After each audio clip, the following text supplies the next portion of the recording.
Assalamualaikum warahmatullahi wabarakatuh. Selamat pagi dan salam sejahtera untuk kita semua. Perkenalkan, nama lengkap saya Mas Yunus Banu, SPT, MPT, dosen Prodi Peternakan, Fakultas Pertanian, Sains dan Kesehatan Universitas Timur. Saat ini saya dalam proses mengikuti sertifikasi dosen gelombang 1 tahun 2005 yang diselenggarakan oleh Kementerian Pendidikan Tinggi, Sains dan Teknologi. Saya akan melakukan penyusunan dokumen pernyataan diri dosen dalam unjuk kerja di Dharma Perguruan Tinggi atau PDD untuk TPT. Pada kesempatan ini saya akan memaparkan salah satu mata kuliah yang saya ampu, yaitu teknologi pengolahan hasil ternak dan limbah ternak, yang dimana mata kuliah ini sudah dituangkan dalam RPS dengan kode mata kuliah P3640 dengan bobot SKS yaitu 3 SKS, dan mata kuliah ini dengan pokok bahasan.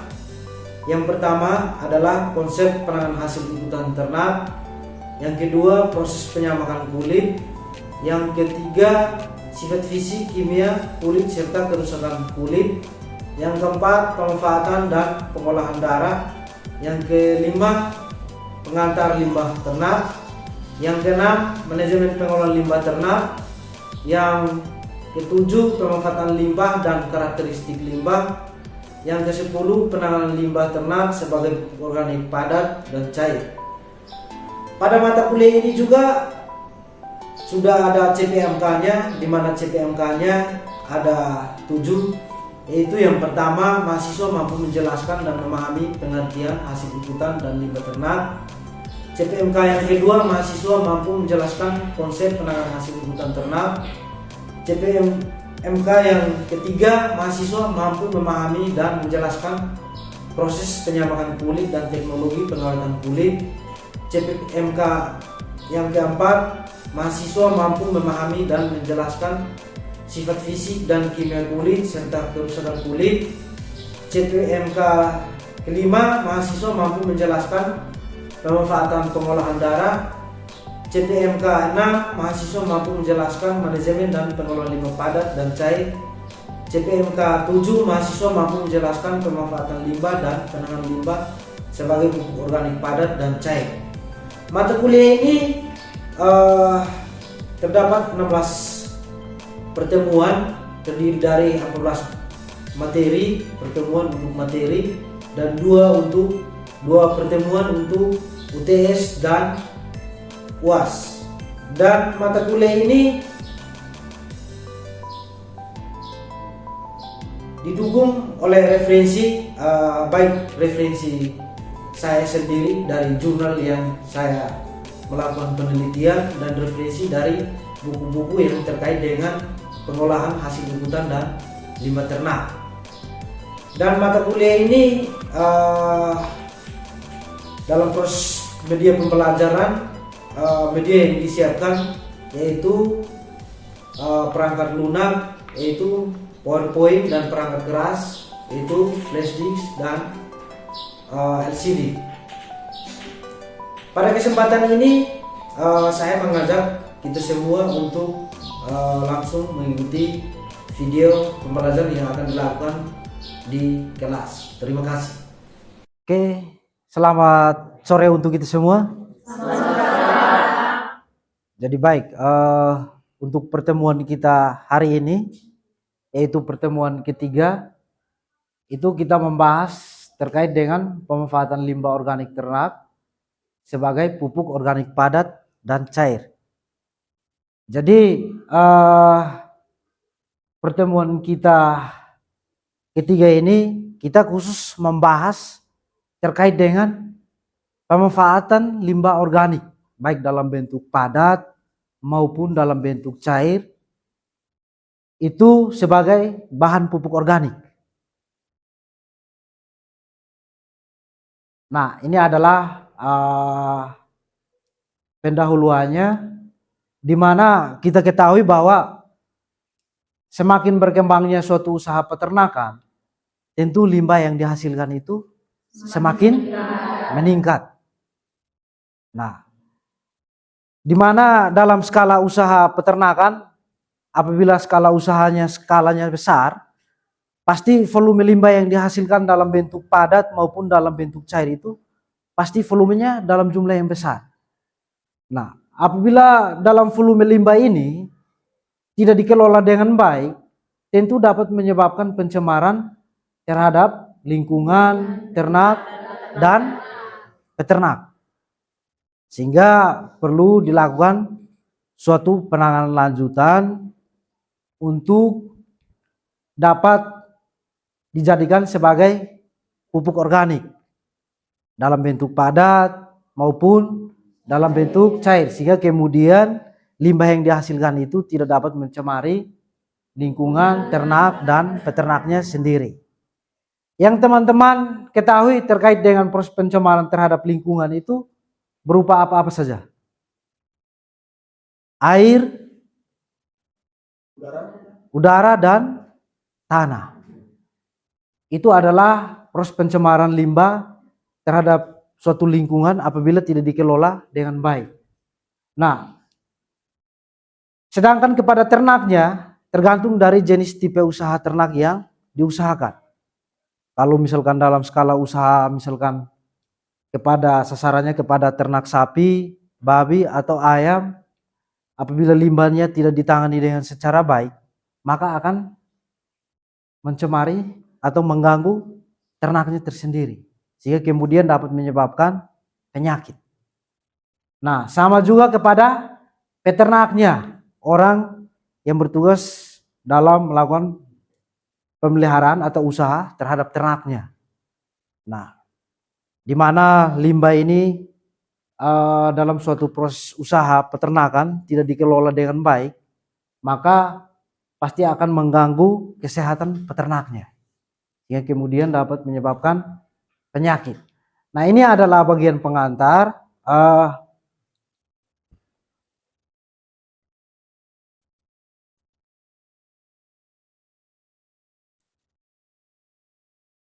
yang berikut itu terkait dengan limbah ternak.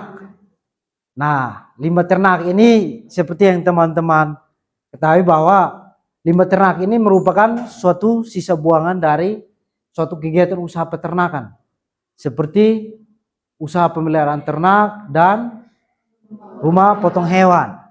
Nah, di dalam usaha peternakan, limbah ternak yang dihasilkan itu ada dua limbah, dalam bentuk padat, dalam bentuk cair. Nah, limbah yang dalam bentuk padat yang dihasilkan dari skala usaha peternakan itu biasanya berupa feses, sisa pakan, terus yang dari limbah cair itu urin dan air cucian kandang. Itu limbah yang sering dihasilkan dari suatu skala usaha peternakan, yang sering ditemui di suatu usaha peternakan. Nah, limbah-limbah ini yang tadi seperti yang saya sampaikan pada teman-teman bahwa ketika tidak ditangani dengan secara baik, tentu dapat memberikan dampak yang negatif terhadap lingkungan ternak dan peternak. Nah, di dalam limbah ternak, teman-teman, itu memiliki dua potensi yang bertolak belakang. Yang pertama itu potensi yang menguntungkan, yang kedua itu potensi yang merugikan. Nah, dua potensi yang bertolak belakang ini, yang pertama kita lihat dari potensi yang menguntungkan, di mana limbah ternak ini kalau diolah secara baik tentu tidak hanya meminimalisir limbahnya, tetapi dapat meningkatkan nilai ekonomi peternaknya. Apabila peternaknya dapat mengolah limbah tersebut dalam bentuk pupuk, seperti yang tadi saya sampaikan, pupuk padat maupun pupuk cair, dapat dijual dan kemudian meningkatkan nilai ekonomi peternaknya.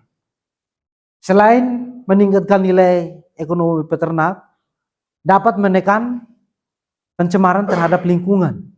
Pencemaran terhadap lingkungan, ternak maupun peternaknya sendiri. Nah, itu adalah potensi yang menguntungkan apabila limbah itu dikelola dengan baik atau secara optimal. Lalu yang kedua itu teman-teman, potensi yang merugikan. Nah, kalau kita lihat dalam suatu usaha peternakan, limbah yang dihasilkan dalam jumlah yang besar, kalau tidak dikelola dengan secara optimal, tentu dapat mencemari lingkungan ternak maupun ternak. Salah satu contohnya seperti lingkungan yang kita lihat di daerah Jawa, itu kenapa air sungai mereka itu airnya keruh atau warnanya kuning. Itu sudah ada cemaran limbah, baik dari limbah rumah tangga maupun dari limbah industri. Sehingga kemudian kita lihat biasa air yang ada di Jawa, air sungai yang ada di Jawa itu, airnya itu keruh atau kuning semua. Beda dengan kita yang masih di Pulau Timur.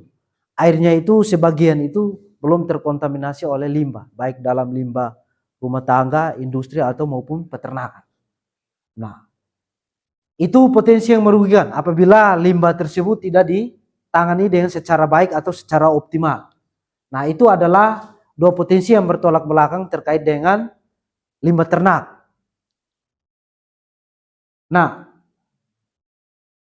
seperti yang teman-teman ketahui bahwa pembuangan limbah ternak secara sembarangan tentu dapat menyebabkan pencemaran terhadap air tanah dan udara yang dapat menimbulkan bau. Sehingga kemudian dapat menyebabkan penyakit. Penyakit tidak hanya saja kepada manusia, tetapi kepada ternaknya sendiri. Nah, itu apabila pembuangan limbah secara sembarangan. Nah, contoh kasus konkret yang sering teman-teman lihat atau yang ada di kita, yang khususnya RPH kita yang dulu di Kilo 4 ujung Toko Jaya, di Kilo 4, itu dulu sebelum dipindahkan ke lokasi barunya di belakang SMA 2, itu sangat mengganggu sekali masyarakat yang ada di sekitar daerah penyangga RPH itu. Itu sangat mengganggu sekali. Selain mengganggu, RPH-nya di bagian atas, sungainya di bagian bawah.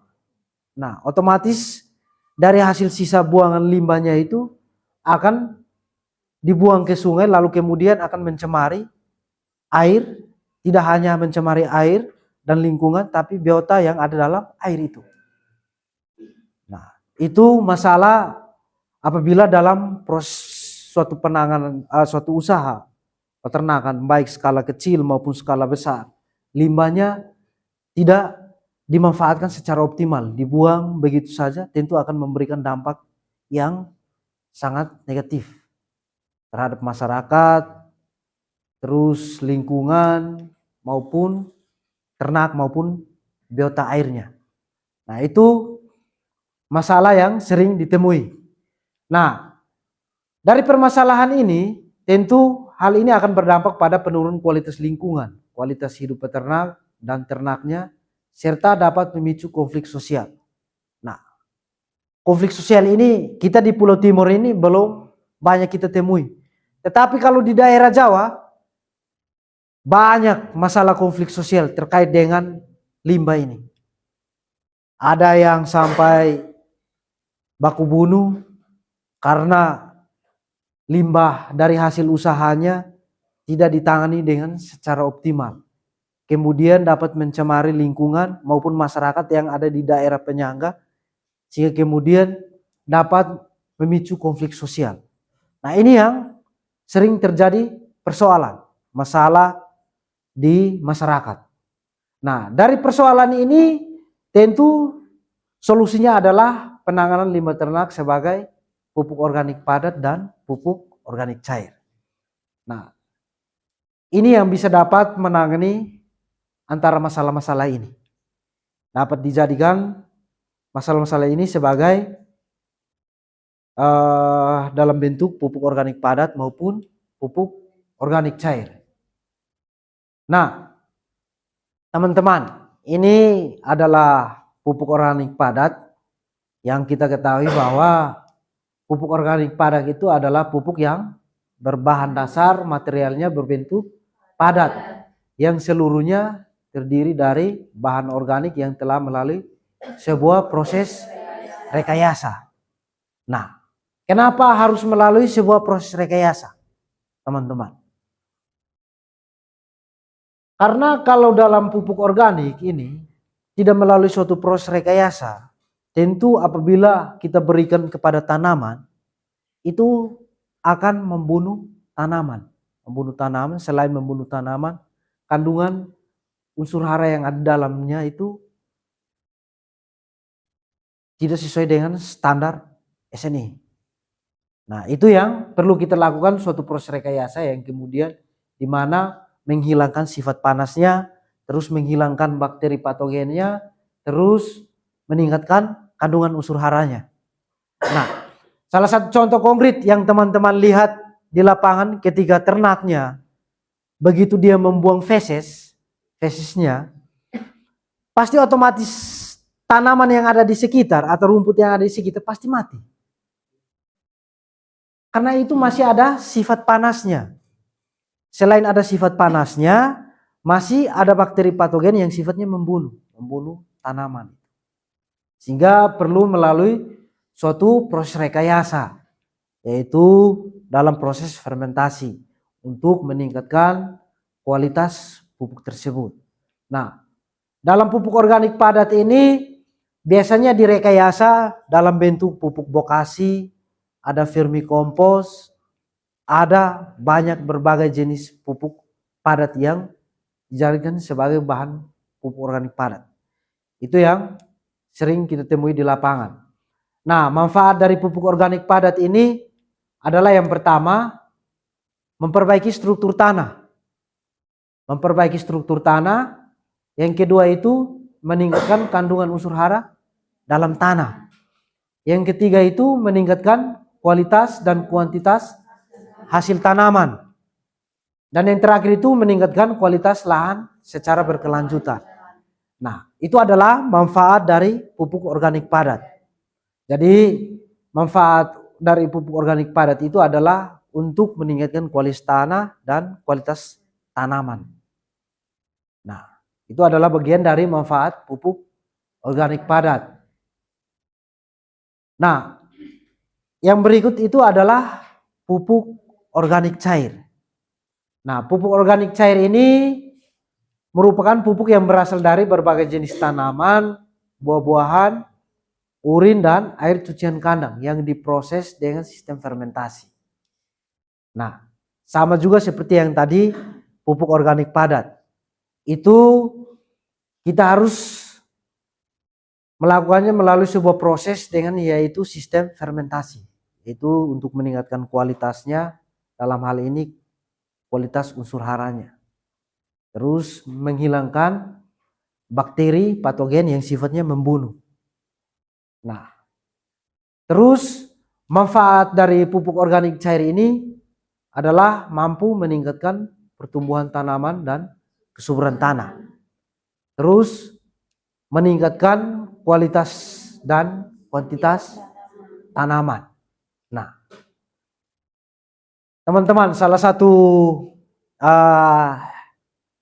persoalan atau masalah krusial yang sering dihadapi oleh petani kita itu adalah dengan mahalnya pupuk kimia atau pupuk anorganik.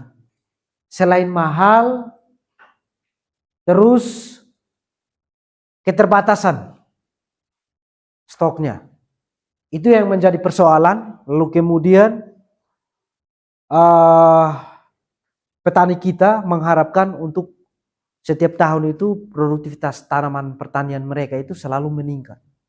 Nah, dari masalah krusial tadi itu terkait dengan pupuk kimia, harga yang tidak dijangkau, dan keterbatasan jumlah, salah satu solusi yang ditawarkan kepada petani itu adalah pemanfaatan limbah ternak maupun limbah pertanian dalam bentuk pupuk padat maupun pupuk cair.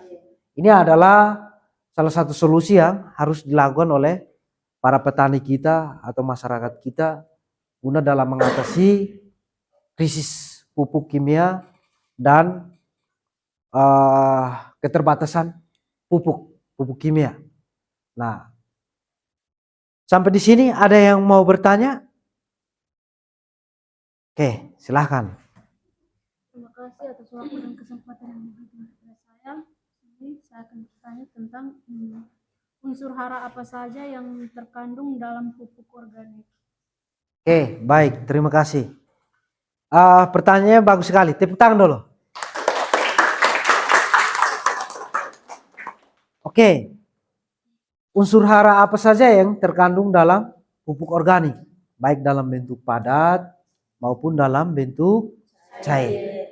Nah, unsur hara yang terkandung dalam pupuk organik padat maupun cair itu unsur hara makronya seperti nitrogen, fosfor, dan kalium. Sedangkan unsur hara mikronya itu adalah magnesium, sulfur, belerang, seng. Nah, itu adalah unsur hara yang terkandung dalam pupuk organik padat maupun cair. Ada dua unsur hara, teman-teman. Ada unsur hara makro dan unsur hara mikro. Nah, itu unsur hara itu tidak hanya terdapat di dalam pupuk organik padat maupun cair, tetapi unsur hara itu terdapat di pupuk kimia. Pupuk kimia juga ada unsur hara itu. Nah, yang terakhir, kesimpulan dari pertemuan kita hari ini adalah di mana pengelolaan limbah ternak secara benar dan efisien tentu dapat memberikan kesehatan bagi ternak, peternak, lingkungan, dan meningkatkan nilai ekonomi masyarakat atau peternak. Oke, pertemuan kita hari ini sampai di sini. Yang saya harapkan dari teman-teman terus semangat untuk belajar dan berdoa untuk sehat selalu, dan sampai jumpa di pertemuan minggu depan. Terima kasih, selamat sore untuk kita semua.